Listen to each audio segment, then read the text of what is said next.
Community housing providers will be impacted by changes made by the Australian Accounting Standards Board that alter the way that they need to account for things like the use of volunteers and peppercorn rent. Charities must adopt the changes for the annual reporting periods commencing on or after the 1st of January 2019, but can choose to use them earlier if they wish.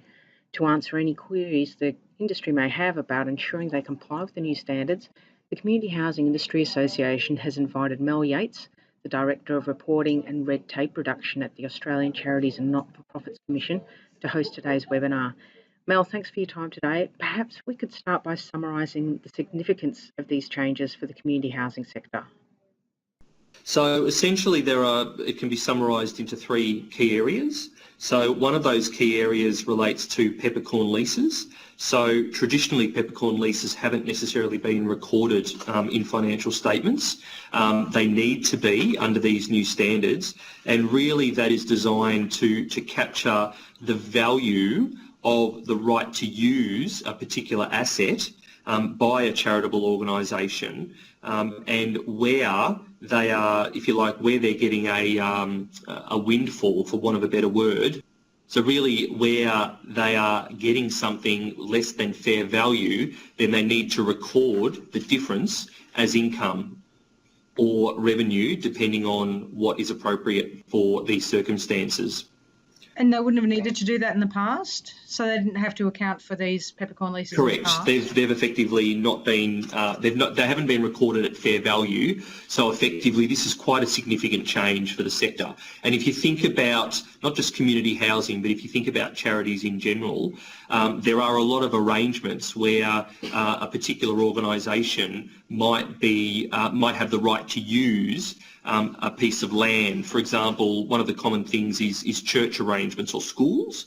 So quite often a school might be using a piece of land that belongs to the church, and there's a long-standing established relationship for that school to operate on that land, but there might be a peppercorn lease in place where they're paying a very small tokenistic amount for the right to use that land. So those sorts of things now need to be recorded at fair value. So it's a very significant change for the sector. The second major change is really around some organisations, and I'm assuming community housing is no different to the rest of the charity sector. There are sometimes volunteers involved in the operation of charities. So under the changes to these standards, the volunteer effort can be recorded in the financial statements for the charity, where it can be measured fairly. And there are a number of other conditions and rules around that, but essentially that's one of the major changes. So the third change, and this is probably one of the most major for the community housing sector, is where assets are transferred for less than fair value. So I would expect that in the community housing sector, obviously housing is a significant asset, significant values depending on the providers and the arrangements that are put in place. So that would also have a large impact on the sector. So this is obviously a very complex area. We can't cover off on all the questions that people would have today.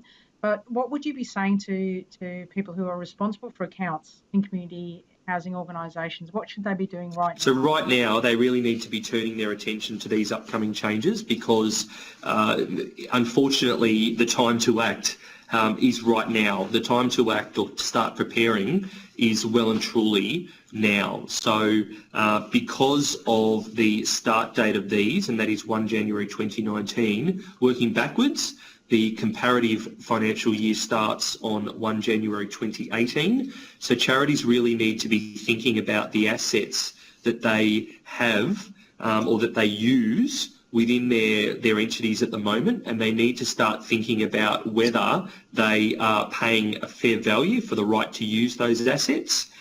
In terms of some of the practical things that we would recommend charities do, they really need to identify any different types of arrangements. So particularly any funding arrangements where there are specific performance obligations attached to those funding arrangements. So, as you well know, within the charity sector, there are very, very different and very diverse funding arrangements in place. So a charity really needs to get their head around what those funding arrangements are and what they mean. Also, in terms of reviewing any contracts, making sure that they understand the changes that come with these accounting standards, what they mean in practice, and starting to think about how these transactions need to be recorded and how this is going to impact their operations. Obviously, peppercorn leases is a very large part of this, so they really need to start thinking about any peppercorn leases which are in place. In discussions I've had with certain experts in this field, they are suggesting, or they've mentioned that some of their clients are starting to renegotiate leases before they have to account for peppercorn leases under these standards because of the complexities involved. So it's not a good way to approach this, to sit on your hands and not do anything. Charities really need to be proactive in this space, seeking out guidance, seeking out advice and clarifying their understanding of what this means to them. And I guess, one of the most important things for the community housing sector is to engage in a conversation with your accountants and with your auditors, because ultimately the assurance providers, the auditor or the reviewer, depending on the size of the charity, is the one who is going to be signing off on the financial statements for registered charities. So it would be very, very opportune to have a conversation with your auditors now about what these changes mean and where there are perhaps complexities. I might also add too that the Australian Accounting Standards Board are aware of a number of technical issues that charities are starting to grapple with in relation to these changes, and they are developing some specific guidance around some of these complex areas. So the ACNC, while we are the charity regulator, we don't generally, we're not technical experts in interpreting the accounting standards. We often have dialogue with the Australian Accounting Standards Board to clarify things and make sure that our understanding is correct. But ultimately, any questions about the standards themselves, they should be going back to the Australian Accounting Standards Board to help feed into the guidance and some of the technical aspects that they're working on at this point in time.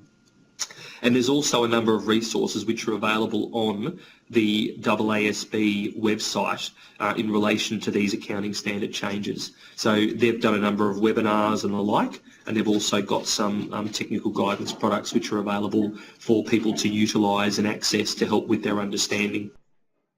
Brilliant, Mel. That's really helpful. I'm sure lots of our members will be taking your advice on that. Thanks for your time today. We really appreciate it.